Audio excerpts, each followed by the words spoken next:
So no other questions. Something that keeps coming up is people seem to automatically assume there's a hierarchy of importance when it comes to types of activities for NIW. There's this assumption that paper writing is always one of the best types of activities to pursue. Yeah, I mean, there's kind of a hierarchy, but it doesn't necessarily matter for every individual case. Like USCIS really does preference journal papers in highly ranked journals, and especially journal papers that have garnered citations.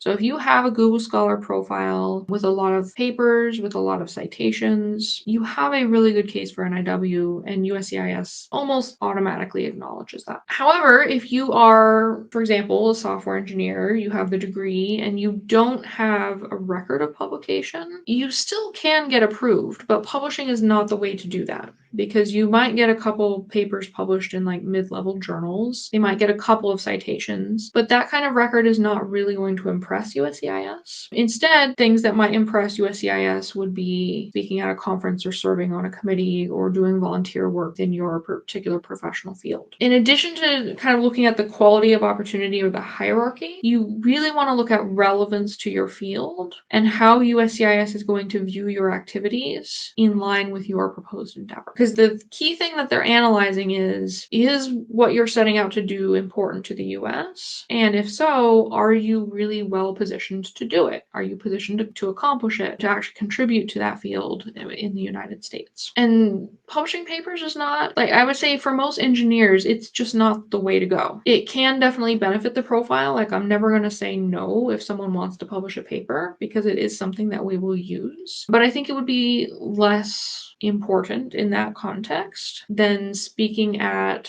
a local conference, like a local IEEE chapter conference on a very particular topic related to the very particular proposed endeavor that you have. Like, that's just going to be a better qualification at that point because it's directly relevant. You have relevance, and then you have this hierarchy or the prestige factors, and you kind of have to find a balance so that your profile makes sense. So it would be relevance and significance. Mm-hmm.